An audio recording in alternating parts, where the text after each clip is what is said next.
Monday, cocksuckers, and you better come prepared because they don't fuck around on Monday. Monday, most people come in, I had such a great weekend. Oh my God, go fuck yourself. That was then. This is now, bitch. It's a whole new set of rules. It's Monday. If you ain't waking up with the taste of blood in your fucking mouth like a shark 5 feet from the shore, you fucked up. You understand? Because Monday is when you go, everybody else is like, still the weekend, you fucking go. Yeah. Welcome back. Welcome back. Welcome back. Man, it's Monday again. Do y'all realize just 6 short days ago, we were right here doing the same thing we're about to do right now, which is motivate you for the next hour or so. Just give you some really dope nuggets, some things to think about, some things to hopefully implement into your daily routines and the things that you do, and help you really sort through some of the foolishness that you kind of let yourself get bogged down by because it's Monday. It's Monday. It's just one of many days in a beautiful week. And it's actually a paradigm that might or might not be true. Somebody named it that. We don't know who or why. But you get doldrums. Y'all get in this space where I'm sad and I don't like this day. It's the beginning of the week or whatever the case may be. Beginning of the week for some people is Tuesday. Beginning of the week for some people is Wednesday.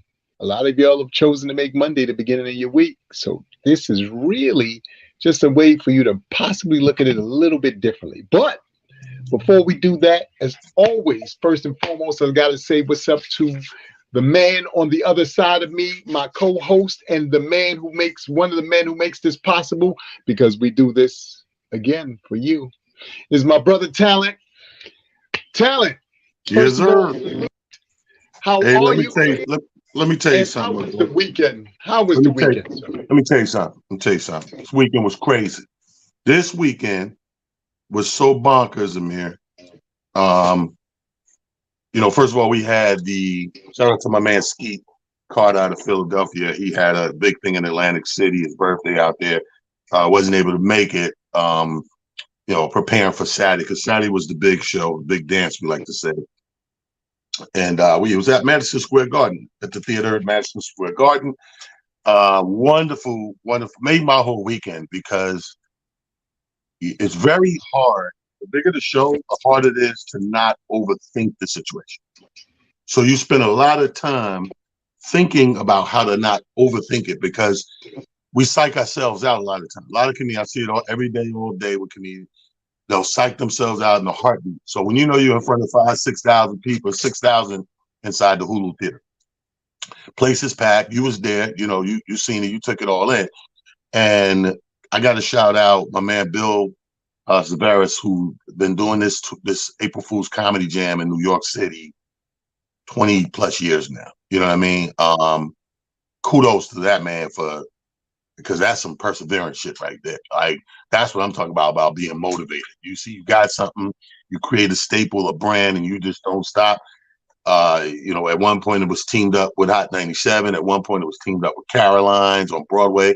At one time he was teamed with a bunch of shit. But because Marquee Concerts, his company, does all the big concerts, all the big theaters we have in New York, they do them. Carnegie Hall, Webster, what's my joint? On Broadway, the Beacon, Beacon Okay. Theater, the Garden, Barclay, they do all that. So shout out to him. This year with S'more's tour in place. So Ray DeJean, S'more brought me out, Arnez out, Bruce out, Lavelle Crawford. And when I tell you, I ain't gotta tell you, people. When I tell the people, it was a good ass comedy show with 5 headliners, back to back to back to back, like, just funny after funny, and all different. Everybody had their own shtick, so to speak, right? So it wasn't one of them things where that guy was like that guy. The closest thing you can say anything was like anything is Bruce, and Lavelle both fat, both big dudes. That's it. Other than that, that show was stupendous, bro. So I had a great time, and you know how I do to celebrate. To me, unfortunately, in that venue, the liquor ain't flowing appropriate like we like it. So I had to celebrate. I had to get the hell out of there. I waited as long as I could all the way up to the last act. We jumped in the whip, got up to our bar, and just sat down. And I'm just having a mental, by myself, there's a mental and emotional celebration in here. Like, I'm looking like my regular self to everybody else at the bar, but in here, the celebration is stupendous. So shout out to the Garden. In this case, the Garden of Dreams for me, because every time I play it, it never gets old. You never look at it like, I've been there before. It's always that exciting thing. I tell you what I was really happy about, because a lot of the tickets, different rows all over the place. And I was very happy that the promoter, again, shout out Bill Z, my dude, he gave me a pair of tickets. Now, you and I know we've been doing this for 30 years in entertainment and sports, where we always one hand washing the other with tickets and stuff, right? You know this guy, I'll call your brother when he was alive. I'll leave you 2 tickets, T. He'll call me, oh, you over there? I'll leave 2 tickets, Malik. So we've been doing this for 30 years. So I felt really good that I was able to get Rick Brunson, Jalen Brunson on the New York Knicks, our new point guard superstar, his father and his wife. I was able to get them front and center. And that just warmed my fucking heart, because he always looks out. Me and this dude go back years, from city to city, even when he played here, when he was in Philly, Syracuse, whatever. Like, so I felt really good about that. You know what I mean? Because last time I went to a Knick game, actually, he gave me 4 tickets for, coaches, some of the coaches' tickets right there on the floor. So that made my fucking day. So it was a great weekend. Like I said, you was in the house. I'm glad you made it early and got to get that pre-drink, right? Because then I tell you, the drink situation, Yes. it's the way it's set up in there is like, you got to sacrifice missing some of the show if you're going to go get a drink in the middle of the joint. Like, it ain't that close by. I like when they're kind of in the theater where I can go get a drink and still hear the joke. Oh, yeah. Yes. Or see the screens and, kind of still be in the mix of sorts. It's funny, you said it, like you said, you hit the nail on the head. Saturday's show was incredible. Like, that was, the funny thing is, I didn't really know what to expect, because, as I shared with T, I've never been to a show of that magnitude. I'm used to the smaller venues where, y'all are doing the Carolines or, something. Not that those are, not as crazy as, like you said, doing the garden at doing Madison Square Garden, but it's a lot more intimate. So I didn't know what to expect, and I got there, and like you said, everything was top notch from top to bottom. But more importantly, like you said, everybody went up there, and when I say they stayed not only in their lane, but they came and brought the funny and forced everybody else to bring the funny. It was just really, really an incredible show. So again, I can't thank you enough, for that, my brother. And then the rest of the weekend, I kind of just, cooled out. I was on such a high from that I had to scale back and get recentered from such a great energy, from such great energy with that. And I just I'm thankful. I went into work today still just laughing at a lot of the jokes and a lot of stuff that was said. My boy and I we like I don't know if you remember, but there was one thing in particular where I think it was Bruce said pimp hooray. And I swear to God, to you, ever since he said that, me and my boy been greeting each other. He called me. I'd be like, yo, pimp hooray. What's going on, bro? Everything good? But that was such a great joint in his, his stand-up that I said, I can't forget that. That was hilarious and, and beautiful the way that he, brought that to the conversation and everything. But, again, just an amazing weekend. So, I'm hyped. Like you said, it's the start of the week. The day started off kind of funny, though, because today the weather started off like we was going to have spring-like weather like we did the last 2 days. I don't know if you've been outside. That temperature dropped kind of quickly. But see over here, you off that water in the city. Over here, it's warm all day. I just came back in the house 30 minutes ago from walking the dogs. I did 4 individual walks so everybody get their time, because it was so nice and sunny. No jacket, just like my thermal long sleeve shirt on, hat and all that. Now, the second part of let's go back to yesterday, because after that, I'm like you. I was going to take it easy, whatever, but I remembered that I had to host Autism Awareness Day out for the community in Newark, right, with the mayor. So I go out there, shout out to Nason's place, and Nadine, who's a friend of the show. She'd been there before. And she had a really dope turnout, bro. And I'm going to post pictures, a little later when I get a minute. But It was really dope. I'm talking about the fire trucks with the autism things spray painted on it, and the police cars, and the resources and vendors, the amount of people that came, and it was just so dope. So I'm glad I bought I donated a whole bag of It's Just Comedy merch, brought it out there. My boy Diego was with me, and as it was having the line dance offs and stuff, we just watching people work and go tap them on the shoulder. You want a free hat, you want a free T-shirt, you want a free whatever, you know what I mean? So we did that, and that was dope.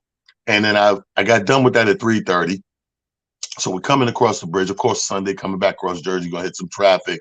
So the crazy thing was we end up taking a different route. So I said, you know what, bro, I want to treat you to lunch. You know, rode out here with me, hung out and everything. Let's go to Rockwell's and Pelham by the crib. So we go to Rockwell's.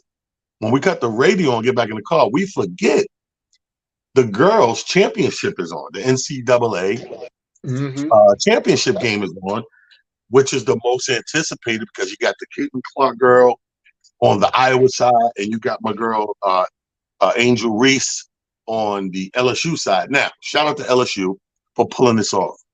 Nobody thought LSU was going to pull it off. Everybody started jumping on the bandwagon of Caitlin Clark because she, don't get me wrong, girl can ball, girl bad as a motherfucker. But here's the thing. It's for the first conversation we're going to have today. The white privilege, entitlement, skew of things. Now, I've heard an interesting line. What was I watching? I was watching an episode of Blue Bloods. And Donnie's character, who's a detective, some guy gets beat over the head and mugged or whatever, and automatically comes on the scene and he grabs the black guy. I'm just giving the gist of it. Black guy's like, dude, I didn't do it. He's like, why you running? All this the shit they do. And next thing you know, black guy's thrown in jail. Come to find out by the end of the episode, black guy didn't do it. So Donnie had to go back, let him out, and he met him when they letting him out to apologize. He said, listen, man, I'm sorry, man. You was trying to tell me you didn't do it. And, you know, maybe it is some truth to the race thing because I wasn't trying to hear you. And I'm sorry for that. So I'm here being a man telling you I'm sorry for that. I apologize, right? So the guy goes, yeah, you know, I understand you did, you know, because I'm black. So Donnie character goes, what is it with everybody these days about race? And the black dude looks right at him and goes, see, for y'all people, it's these days. It's always been like that for us. And I thought that was the most interesting take on it because it don't get no realer than that. Yeah, if you know, right now with the climate, you got a lot of white people that are just kind of waking up to, okay, well, maybe there is a problem, blah, blah, and they think it's now, and they think it's a thing now because of the climate. We have to bear this fucking rug on our shoulders the entire life that we live. I'm 53 years old, so it was 53 years for me. I might didn't realize it 10, 15 years into age, but it didn't take too long. It didn't take too long before I'm able to go into a store and buy my own stuff, whether it's chips or lunch or a shirt or sneakers, and get that feeling, that different feeling time to time. So I thought that was a great thing. So I bring that up to say, if you haven't watched the game, let me catch people up. If you're not, you might not be a basketball fan, even with the women. I happen to love women's basketball. I think they got extra energy and excitement, so they go hard. If they're good, they're good. I don't care if you're a man or woman. But here's the thing. So the Caitlin girl, the game before the championship game in the Final Four, they defeated Dawn Staley's team, South Carolina. So the girl, Caitlin Clark, she's getting all the publicity, all the media. She's the Jordan right now. And she started doing this gesture like this, like showing you her ring finger, like motherfucker, we about to get a ring. She started this shit a few games ago. She's been doing it for a minute. Every time they win, going for that ring, we're gonna get a ring. So she wins in the Final Four and gets the championship against Angel Reese, who's one of the, if not the top shit talker in the fucking league. She always talks shit. So while she's kicking this girl's ass, if you look at her in the second half throughout the game, she keep doing this shit. Every time she do something or beat the girl, she keep looking at her hand like in front of her, like, bitch, I thought you was about to get the ring. You know, fucking with her. So anyway, she did it at the end of the game, got caught on camera. So now the controversy is, it's obnoxious and disrespectful and unsportsmanlike. These are the words they use. Now, mind you, leading up to it, when the white girl, Caitlin, was doing this shit all the time, They was calling it competitive. It's like, yeah, she's into it. Her heart's into it. She the adrenaline. She competitive. She want that ring, and she was doing this, and everybody on the court and around everybody. So now that she's losing, and the poor black girl hitting her with what's up with this? What's going on? Now she's disrespectful. She's unsportsmanlike. Like they're pulling everything out of their fucking ass to flip the narrative on it.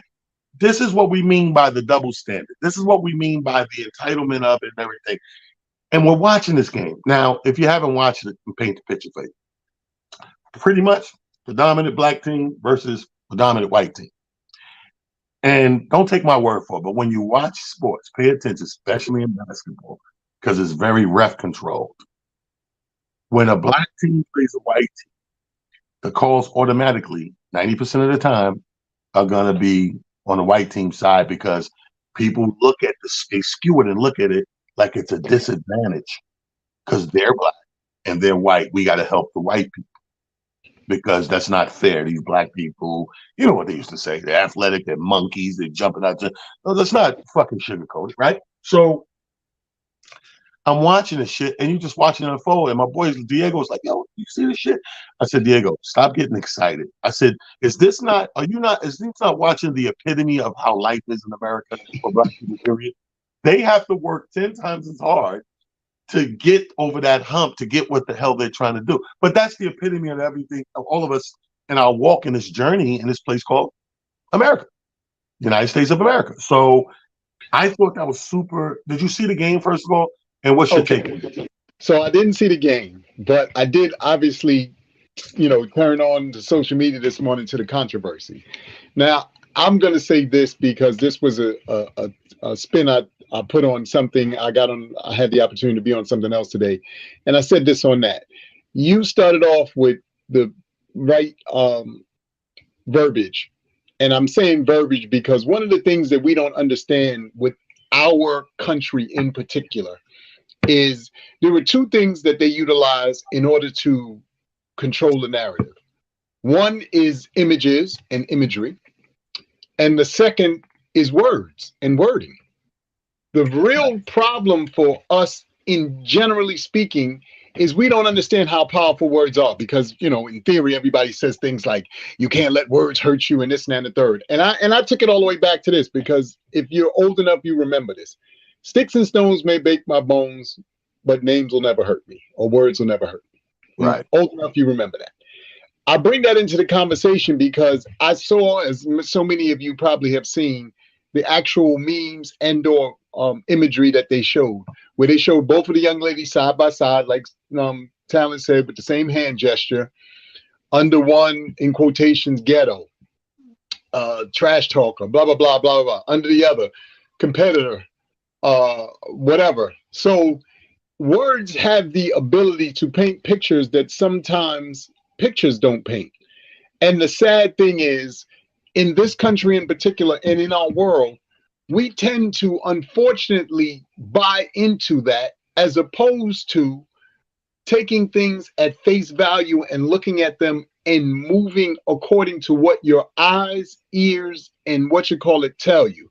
Now, obviously, that's not always the case because if you're not physically in the game, if you're not physically at a situation, sometimes a lot of the stuff that's going on that you can't see factor into how things play out. Now, I'm saying this because in my guesstimation, what I think is fun and interesting, you'd have to be somebody who actually plays sports to understand the competitive nature of sports, trash talking, and the psychological and the things that go along with it. If you've never done that, then you probably don't understand that whole ideology and the energy behind it. I happen to be somebody who played sports, football, basketball in particular, as well as, bowling and other things. I'm not a trash talker, spades, you name it. I'm not a trash talker. I'm one of those people, this was what always worked for me. I play my hardest, do my best, and if I beat you, I would just point up to the scoreboard because you could talk all the trash you want to. You get ready to sit on the side. I'm getting ready to play another game. That speaks for itself. But there are those of us who get excited about somebody saying something that then triggers within them the sleeping giant, uh, the tiger within, or the lion within, for lack of better wording. And I think in this particular case, to your point, T, we just saw a situation and or an incident where you had these lovely young ladies who, one, were underdogs to start, two, were thought of as maybe less than, or not as superior as, just for their own, what you call it, because people don't tend to, like you said, give people a fair slate. Right. And then the motivation behind it was, okay, after you did all of that, we as a team put our locked arms and said, you know what, we're gonna go out here and we're gonna show these people they don't know what we built, what we're built from. And I think that, T bringing this up as our first topic today is powerful, because if you're watching this and if you're listening, understand this: the power within you, the power within your collective, because it depends if you're doing something by yourself or if you're doing something with a group. That's power that only you can harness and then utilize to motivate yourself to get to your goal, which is a championship. Could be, just being fabulous or fantastic in the moment, whatever it is. But I think that this was such a great thing to bring up, because it just has so many layers and so many fun things to it, that after you peel all of that away, the bottom line is this: the girls who came out and played the hardest, stuck together, and worked their behinds off, got the win. And that's the LSU Tigers. So we got big, I would like to give big kudos, props, and, to those young ladies. Keep doing your thing. Never, ever, ever give up who you are for someone else. Your job is to go out there and be the best version of you, because you have no idea how much that's motivating somebody who you might not even know. And I think that that was the lesson to be learned from those ladies and what they managed to accomplish yesterday with that game. So again, it was amazing, bro. I'm not gonna lie to you. So, on another note, I am feeling super motivated today. I hope everybody got the motivation Monday hat on. But you ain't gonna understand why I'm so ecstatic today. Not just that it's Monday. I feel like how Christmas Eve you get that it's Christmas Eve. You get that anticipation as a kid. You can't sleep. You peeking out the room. You looking under the tree. It's President number 45 Eve. That man got to turn himself in tomorrow. I can't sleep tonight. Because I know if I go to sleep, I'm gonna miss it. I don't want to miss it. This is history, bro. This is what some of us been waiting for so long. I told dude yesterday when they said, "Oh, he's gonna turn himself in Tuesday morning, whatever." I said, at this point, I don't really care if he goes to jail or not. I just want to be fingerprinted, mugshotted, and I hope and hope my God of all gods allows this nigga to be Marv Albert. Now, for the people that don't remember, when Marv Albert got caught out there doing that kinky shit with the prostitute or whatever, and he had to get arrested and go for the mugshot, they make you take your toupee off because it's not a part of your real hair. So everything on you got on you that's not really attached to you is supposed to come off. I'm hoping they Marv Albert this motherfucker. When I see Marv Albert on the front page, and they had to take that piece out, I don't know who the fuck that guy was. I was like, well, who the fuck? I'm reading the whole article, like, okay, this is a good article, but where the fuck is Marv? That was Marv. So I want that to happen. That's all I want. I don't want to hurt nobody. I just want that. But here's the thing, people. We laughing, but this man is facing 30 plus counts. Wow. And these are not stupid people that are now in this attorney's office here in New York State. I watched these people on the come up. They didn't just get placed there. These motherfuckers been around for decades, whether it be activist work, community work, councilman, elder. They've been in the loop on and on in the cycle, the way you're supposed to move up in politics.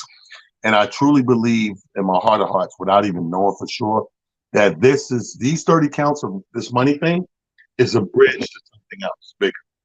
And I think, with a president, you got to take baby steps to get him in it, because this is unprecedented for real. Like, Yeah. even the worst thing we've seen probably was Nixon. Yeah. And they thought that shit was the end of all the worlds, and oh my God, Watergate. This may turn out to be, if it's what I think it is, and it's connected to some other things, it's going to look even more disgraceful than that. So history is about to change. We're about to be a part of it, witness it. We live in New York, and I want to see that. And that's going down tomorrow, ladies and gentlemen. He's supposed to turn himself in, face plead, and face these 30 plus counts of fraud and money laundering and payoffs. And it's funny how you do things and you think you ain't doing shit or getting away with shit. And it'd be something simple. It'd be something simple. In this case, like, okay, nobody really give a fuck you paid for pussy, bro. What they give a fuck was you violated the law of taking the money from the wrong place to pay for pussy. And It ain't no different than how motherfuckers always got the rent money ready. So you got you got a stack of $2,000 and shit. And you get horny, like, let me take 300 off here, go get some pussy. Motherfucker don't give a fuck that you got some pussy. The landlord's upset that you took the 300 from the fucking rent to pay for this pussy. That's a violation. That's look, pick up the book, Rent for Dummies. You just can't do that. It's so crazy, T. And what is really interesting about this is, as you said, there probably is definitely some other underlining situations that are lining up here that we may or may not be able to foresee. I've heard a few people drop some gems on it that I was like, I didn't think about that. Just some other things that, like you said, could be aligned here. I think one of the biggest things, to your point again, this Motivational Monday, people, please be very mindful of how and when you're appropriating funds and where you're appropriating funds from. Like we don't, you never really think about it. Some of us are in relationships, for those of y'all who are watching, some of y'all are in relationships. You misappropriate them funds from that group bank account and see what happens. All kind of hell break loose in the house. Wait a minute. You're just going to usurp, this money to do A, B, C, and D. You didn't consult me. You didn't ask whether or not that was a good idea. So I think that, again, the motivation in this is, understanding that all decisions and all things that we do have consequences, bottom line, even if you're the president. And good, bad, and different, we have to be mindful of that. I think, we're so caught up sometimes in our single-mindedness and our moment that, we just negate that there may be collateral damage, in other spaces and in other places because of decisions that we make. In particular, like you said, this one, has has some weight to it, and it including, to my understanding, the possibility, because, there was the talk of him possibly making a run, again, for another term. But if you're faced with a specific situation, you can't do that based off of your current situation. So that's why I said, you're right. The ramifications of this could be, and the impact of this could be really, really crazy. And then, I think with the exception of Nixon, I think I saw somewhere, they said only one other sitting president has ever been, or, president has actually ever been arrested. And this dude was like Lyndon B. Johnson or some wild person from way, way back in the days. Because I saw it, as information, passing through, and I was like, oh, wow. But, again, just be mindful, y'all. You can't be out here just doing wild for the night things and expect that there won't be some consequences, good, bad, and different from this, from the decisions that you make. And this is a classic example and a classic case of it. Like you said, the actual initial thing that he's being discredited for, people could care less about.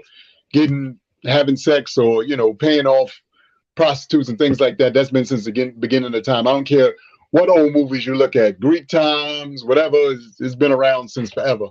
But again, it's where the monies and where the resources came from that are, people are upset about, because, you can't just misappropriate funds, as they like to, as the wording they like to use. And this is why I said again, you got to pay Wording, attention to wording. learn Wording that word. I is say that all the time. Like the people here, I say that all the time. You got to understand, like they, this is their system, man. We're just navigating through their system. Like understand how this worked. Like go back in time. The system was put in place. It was rocking for hundreds of years. All of a sudden, this group of people, the blacks, are supposedly given their freedom, and I go. You go where? I'm in this system. So now I got to learn how to live within this system. How do I make money to feed my family? How do I get a roof over my head? How do I get to and from that place to make that money? It's all what's illegal, what I can't do, what I can do, where I can't go, what I can. So it's their system. So we're still navigating through the system, and he's right. Within their system, if you look at corporate movements, if you look at legal movements, if you look at anything managerial or supervised movements, it's wording. If you look at contracts, wording. If you look at complaints, HR, I don't care. Somebody calls security, the police, words. If the police arrive somewhere or security or anybody, I guarantee you, the one most articulate is usually going to win that argument. If they come up there, you got one rah-rah guy, I don't give a fuck, and you got one of the officer, please. I don't know what's going on. That guy's probably going to win, and the I don't give a fuck guy is not displaying himself. Because why you don't give a fuck? What happened that you don't give a fuck, sir? So you're right. Words are very important. Words matter. Pay attention. Like we just said in that part of the story, tomorrow early is the time to keep your TVs locked. I don't care if you're in the New York Tri-State or not. I don't care if it got to be CNN. Everyone's going to cover this because, again, it's unprecedented. It is a president, an actual former president on actual criminal charges, turning himself in to be actually booked, fingerprinted, mugshotted in the works, and plead. And then we'll see. We'll go from there. So it's like Christmas Eve for me. President 4-5 turned himself in Eve. It's my holiday. Let me have my holiday. So that's one thing. Also, another reason I'm motivated, people, and if you are within the tri-state as well, you could be motivated with this too. So it's the beginning of April, and what happens at the beginning of April, Amir, is we do a lot of preparation and planning for May. This is that busy mental and time and birthday time. So birthday season comes, and I don't take my birthday lightly. I celebrate everything that got to do with my birth. My dad, my mom, my grandparents raising it, me making it around the sun and of it, go around. And I take that whole month and I enjoy that month, and be fruitful and try to do my thing and just be in the headspace. Not like I'm not like that all the year round, but you give yourself extra thought and incentive to do. So if that thing comes that's trying to derail your mood, if you will, or whatever, you already know where you at. You're in a different headspace where that can't even happen and you don't take the bait. Now, here's the question. With that being said, how motivating is a birthday in general? Because, and I say that because a lot of people, I think it's split. I think half of people, depending on what your life is, when your birthday roll around, is how you may feel about a birthday, period. I know people who, they're not the happiest campers in the world when their birthday run around. And do I understand it? Not really, but they'll tell you and explain and give you their POV on it. And some people say, well, they had a death of an important family member on their birthday. Now, myself, my right-hand girl, Sharonda died on my birthday. So I'm going to forever know that. So, on that actual day, we throwing her back. We're going to be emotional and everything for everything that happened on that day. But my point is, everybody does not feel the same about a birthday. Do you take the birthday as an opportunity to push yourself and motivate yourself because you lived another year? Or do you look at it like half empty, like a glass of water half empty instead of half full and like, oh my God, I'm closer to dying and going through a depression or a stressful state?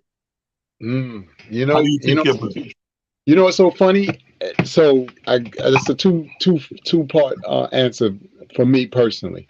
So for most of my life, and I think I've shared this before, birthday is exciting, meaning I'm always happy to see another year. I'm always happy to be, a year older, hopefully a year wiser, or at least a year of more understanding of the world and of people and things of that magnitude.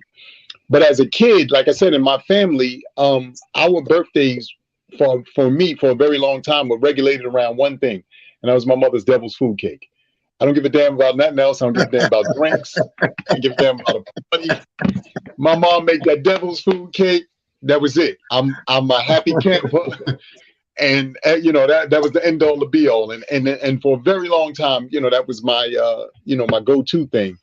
As I've gotten older, I have now started to get into this energy that so many people have, like you said, for saying, it's your birthday and you should celebrate and you should be excited and so forth and so on. Now, I haven't gotten to the space where you are just yet, where it's the whole month. I'm still, pretty much the day of and, all that kind of stuff.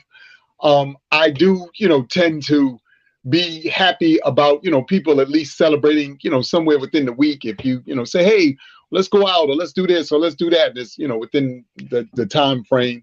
But I think that, you're absolutely right. Birthdays, in generally speaking, and I guess especially as you get older, probably are something that you should really be excited about and or take and drink in, because when you first start, there's only just your family who is excited about your birth and excited about your announcement into the world. But as time goes on, and just by virtue of you bringing your energy, your style, your whatever signature to the world, Right. the rest of the world has an opportunity to then partake in it. And before you know it, you may be motivating and or, just putting people in a space and in an energy that unbeknownst to you is amazing. And then they share that with you via text messages, via speaking to you, personally, and or just, saying, every time you come around, there's something about when you're around that, makes me feel good or whatever the case may be. So then you start to realize that beyond, just being the best version of yourself you could be, that in itself can be, again, motivating and exciting for someone else. So you hopefully then do, like I said, take that celebration and just be, thankful. Every day, we don't think about this, but there are hundreds of thousands, if not millions of people who don't wake up. That's just the honest to God truth. You hit the nail on the head. I say this humbly. April in particular is always a, fun thing for me. God rest my father, soul, but my father was born April 1st. And I remember as a kid, you hear April Fools. So I used to be thrown because I'm like, it's April Fools and birthday. That's weird. It was weird to me. But now that I've gotten older, I do take the time, obviously, to celebrate my dad and to be thankful and mindful of even him, because some of the values and some of the things that are instilled in me, obviously, came from my dad. Just like you said, when you celebrate your birthday, you technically celebrating everyone who has become a part of your experience. And a lot of it are phases. In your childhood, there's one thing, you might have your cousins who have nicknames for you and things like that. And as you get older, then they, start to realize that you may or may not still even go by said nickname. So now they're starting to call you by your real name. And it's just an interesting dynamic, as you get older, not to mention seeing your cousins get older. You start looking at your age, like T said, you 53, I'm 54. And I think about my cousins who were always older than me and obviously are still older than me. But it's weird because I'm now like, damn, cousin such and such, I'm 54, you 63, 64, 65. Like, wait a minute, what's going on here? But I do appreciate the aging, and I do appreciate the fact that I at least look at it now and am mindful and very thankful of all of the totality of the birthdays and the celebrations and the moments with friends and family. You know what I mean? So that's how I drink it in now. I take all of that. I take it all the way back to being the little kid that was running around the grandparents' house.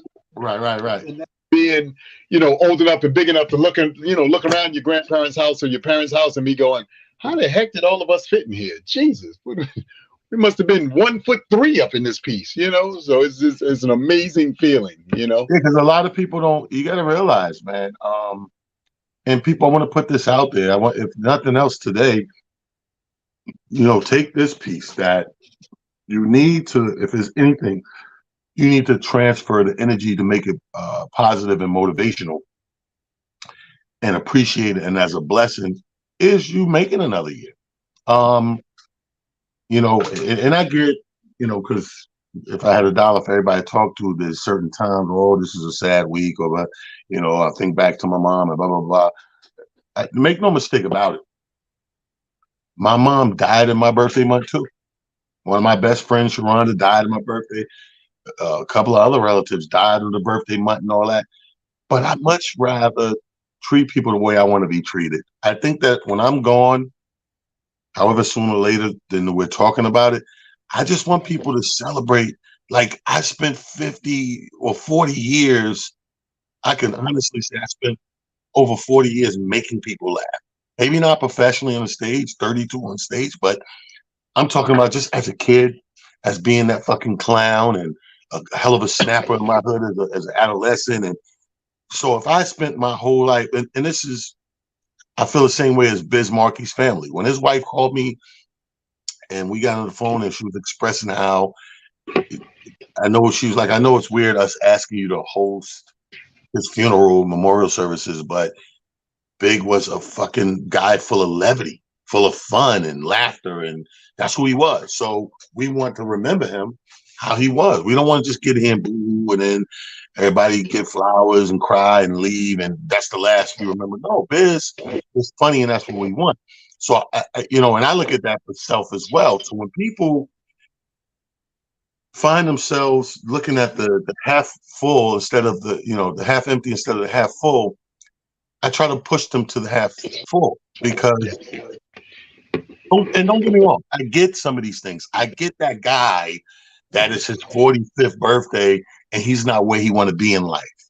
So the birthday's pissing him off because it's reminding him that he can get shit done at 45. I get that. But can you turn that into fumes or fuel instead of anger and disappointment and stress? You know what I mean? It's a way to go, damn, I'm 45 this week. I wish I would have had a boom, but you know, fuck it, man. God, thank you. Thank you. I'm here. I always say this thing to myself, like every time I wake up and thank God that I woke, I always say, well, thank you for waking me one more time, giving me another chance to get it right. Yeah. Yeah. Solving your problems and solving the world's problems. That's the thing about people that they don't do that cracks me up. Look how hard it is to get you perfectly where you want to be, right? And then we turn around and act like we can't understand that when it takes the same amount of time through the government. When they're trying to fix this fucked up system and how the things work traditionally, government-wise and all that. Look how long it's taking to work on you. And you're one motherfucker. You know, it's so funny, T. The only thing I'll add to that is something that you talk about often, which is reading. But I'll say this, it doesn't only have to be regulated to reading. It should be just regulated to you being a student of life. And by that, I simply mean this, to something that he just said. If you are at a certain age, supposedly, and you are not where you think or feel you should be, it's important to look at other people because you start to understand that somebody like Harrison Ford, if my memory serves me correctly, he didn't get his starring role to what, he was in his late 30s or early 40s or some craziness like that. Yeah. You understand what I'm saying? A lot of people don't really make the transition into all of the great moments in their life until later stages of their life. And that, generally speaking, is because, again, you have to understand that you're evolving as a human being. You're evolving as a person. And in that evolution, there are lessons learned, moments, and things that you hold on to that prepare you for the things to come and or get you through the current state that you're in. Yep. But you got to be open to that. Our biggest challenge, and Talent touched on this in the very first segment of the show tonight, is our ability to make up things in our own mind. When you start doing that, you immediately have lost the game because you have already taken yourself out of the winner's circle. You've already taken yourself out of the energy and the drive necessary to reach your goals. Look, There's going to be naysayers. There's going to be people who may or may not believe. Your vision, your what you see your life and how you see your life is your vision. It ain't called we vision. It ain't called our vision. It's none of that. Now, will you hopefully and thankfully have some people who will join you on the journey? Yes, I hope and pray that you do. Because if we're really going to be honest, one of the biggest things that could happen, and it doesn't make a difference what you're doing, is to have people who see and believe in you enough that they join you and help you come bring your vision to fruition. And that goes for anything. If you're a baker and you got the most amazing cakes in the world, or you got the most amazing cookies, your friends are supporting you. They're telling their friends, yo, you might want to go over there to Sharon. She got the best cookies in town.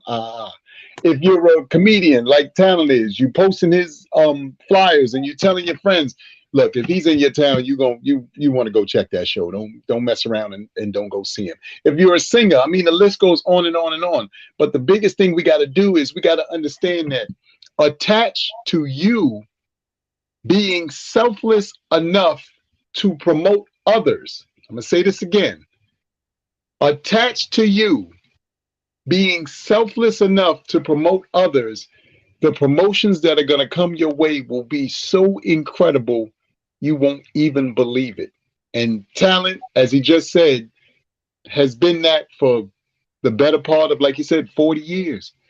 You don't understand that the opportunities that belie you, the moments in time where you're going to have some of the greatest things happen to you will be because of something that you did that was so selfless and seemed so small at the time that you don't even remember it.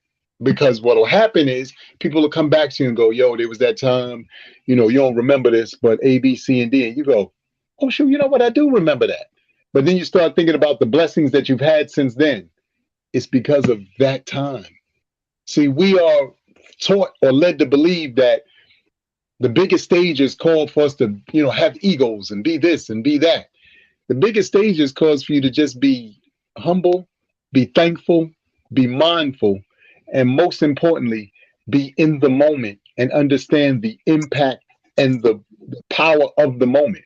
Because as time goes on and you find yourself in and around whatever and whoever is going to be, you will truly see that it was because of those smaller moments when the lights weren't on, when people didn't know you were the person maybe behind this or behind that, that's going to lead to some of your greatest moments. So I just encourage everybody, again, as you listen to this, as you, draw or drink this in, please understand how powerful that is, because I can't stress that enough. I think too many of us have been duped into believing a lot of the stuff that we see on some of these platforms. I don't know if some of y'all saw this, just to show you how crazy the world is. They said supposedly there was, I think they said 44,000 of the blue checks that were bought by people, I guess, over the last month or so, which made Instagram something over $666 million or something like that. I want y'all to think about that. For a check to say that you matter? How do you not know that you matter when every day there's somebody who tunes into what you tune into, somebody who thanks you for the wonderful things that you share with them, or is happy that you made a phone call or text them? You matter. A check doesn't quantify that. That's somebody else's barometer or measurement tool. Measure yourself by knowing that you did what in your heart told you was the right thing to do. Because if you do more of that, you follow that blueprint, I promise you, sky's the limit for all the amazing things that you'll see manifest and bloom in your life. You know what's crazy? Let me Yes, tell you sir. what's crazy that you bring out that blue check. You know what's funny? So they solicit their ass off. They've been in your inbox 2, 3 times, 4 times a week, whatever. These guys got the nerve, because I don't answer the shit. I delete it real quick, right? They got in my inbox. They got mad at me. Yo, we reached out to you, you're ignoring us. Well, apparently I don't need you, nigga. I'm not checking for you. You checking for me. How you gonna get mad at me? Yo, we hit you, blah, blah, blah. Okay, that's cool, but I don't know what to fucking tell you. And if I'm worthy of the check, then just give me the check. Yeah, bruh, I don't know what to fucking tell you. Like, but it's a hustle. You know what I mean? Yeah. They figure out a way to do it. They sell it to you and sell this person. I'm not caring about a blue check. I'm not trying to win the followers, like content. I'm me. I already like me. I've been liking me for years. I'm good. Like, so everybody got caught up in the rat race of that. And that's a lot of the problem. This is why we have a thing that me and you in our day and age growing up could hardly relate to as cyberbullying. A nigga couldn't scare me over no goddamn internet. Matter of fact, speaking of the internet, what's cracking me up right now is this little baby, that little baby black dude that faked the crying like he wanted to kids and start laughing. I cannot fucking shake this kid, son. This is the new funniest kid on fucking because the dude got it down pat for a split second, but he can't even hold it. You know what I'm talking about? The guy that's crying, little black kid, and he just busts out laughing. That shit is killing me, bro. Number one shit on the internet. Anyway, okay, we'll switch subjects to another bright subject right now. Well, this is bittersweet. One of the things that has been motivating me heavily, I would say, in the past months are my teams. Now, there are you guys out there who may or may not be sports fans. I just happen to personally use sports as a motivator for me. When my teams are winning, that helps me feel real good and to get a good mood and just brings happiness. So if you're watching my Knicks, they clinched playoff spot, playoff berth. If you're watching my New York Jets, first of all, you see my Rangers kicking ass. I went to the game last week, and like I said, my Jets are about to fucking go to the Super Bowl. We just add water away, so it's looking really good in sports. So that's giving me a good positive bravado-ness and reason to stay motivated and stuff like that. Then the news comes out, like we're not paying attention, so some slight little news comes out and knocks my emotion back on my Knicks. Now, I don't know if you knew this, Amir, but the Kyrie Irving trade, they believe in Dallas is not working out for them. They're like, damn, look what's happening. Since you've been here, we got a losing record. So they're seriously considering nixing the experiment of him and Luka together, right? Now, here's the problem. That trade that went down and something with our trade with Dallas and the Porzingis back then or whatever case may be, we got a draft pick coming up in this draft from Dallas. And the Kyrie Irving has something to do with it. So if they nix Kyrie, and that's a first round pick, which we looking at that pick falling in the top 10 or whatever, we kind of shuffle and lose the pick in the first round. We have no more picks in the first round. So I'm like, wait, where the fuck did this come from, or whatever the case may be. But congratulations to my New York Knicks. Yes. The final home game is next Sunday. Plan on going to that. It's an afternoon game. That drives me. I don't know what it is with you. Here's a funny thought. And it got shit to do with what I just said, but it's just funny. I was walking the dogs like I always do. I had my little epiphanies. And I'm like, what's the difference? You got sex, you got fucking, and you got making love. Now, to me, somebody said to me, what's the difference? Well, fucking kind of people don't really give a fuck about each other. They just, motherfucker try and get off. You just go through the motions, get that thing off. Talk a lot of shit. Half the time the dude don't give a fuck if you coming out or whatever. Making love and sex, people care about each other enjoying the session. Am I right or wrong? Like if you have sex, you're making love, sex is like making love maybe without the feelings or whatever, but you care about the partner. You care about the other person's experience. Yes. Fucking not always. Fucking not so much. Fucking is like real rough and brutal. It's almost like the difference of a woman masturbating and a man masturbating. I always say on stage, our shit is rough. It's rough. Women shit is sensual. They got fucking potpourri, scented candles, all that shit. Dudes are, So that right there. Now, you heard from me saying sports is one of my motivators. So what about sex? All those three types of way of having, intercourse. are they all motivating? Meaning, when you get done, let's say you got done having sex, you got done making love, you got done fucking. When you're done and you're moving on, whether it's you're going home, you're going to work, whatever, going shopping, traveling, whatever, do you walk away from that feeling any type of positive motivation, type of aura about yourself? Or is it just, no, I'm the same. It did nothing for me other than release. I think that, to your point, like you said, first off, each and every one of those has a different energy to them. I think fucking in general, because I think that could possibly be an age thing. And by that, I just simply mean this. When you're younger, the ability to drink in all of the factors into the moment is different.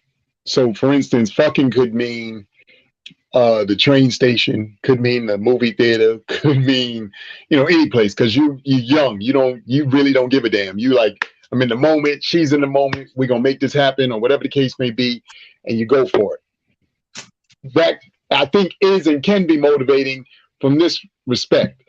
If you don't get caught and you get off, you get on said train, you're trying to straighten yourselves out, pull yourself together, look like something, whatever. In your mind, you pulled off something that you think nobody else saw, even though the bum that was lying on the end of the platform, he watched the whole session. He didn't really think either one of y'all was that great, but that's a whole nother story. So you got that. To your point about, like you said, making love. Making love can be motivating because, again, you're in a headspace with this person in particular, and the end result is for both of you to come away from this moment and this session feeling pleased and feeling as though you guys have, shared a really intimate moment on so many levels and, for so many reasons. So I think, again, that can be motivating. The last one I think you said was just sex.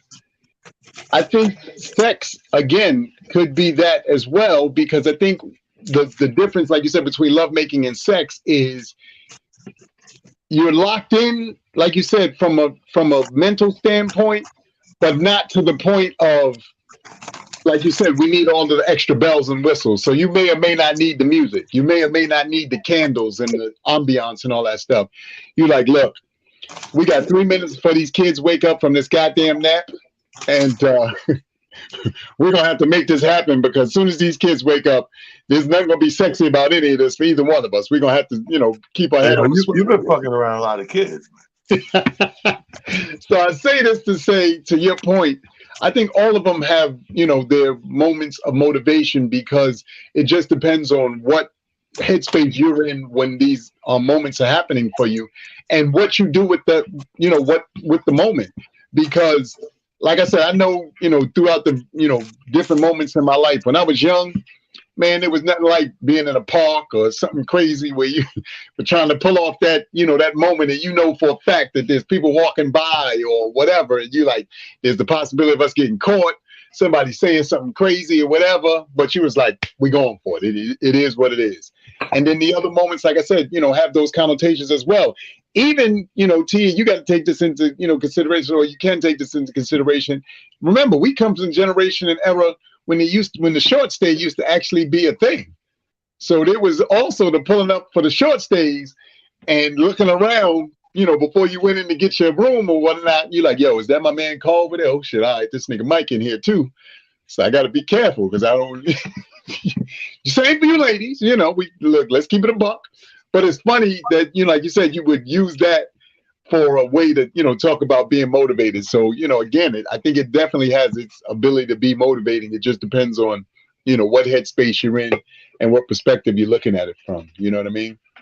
Okay. So it makes sense. I mean, because we always joke about, like, even a lot of comedians always joke about, like, how we react afterwards. Like, men pass out, got to take a little quick nap, rejuvenate. Women get up, start cutting the vacuum on, clean the fucking out, build a fucking she shed. You know what I mean? Like, so the after feeling is a lot, and needs to be questioned and thought about. So there you have it, people. What is your thing? What is your thing? What is your motivating factor, if you will, like we're talking right now. For me, like I said, sports is right there. I like the way you put when we got to the sex thing. You almost made it sound like all the fucking. We did all the fucking when we were younger. Like, so we're older now. We're not fucking now. We're civilized.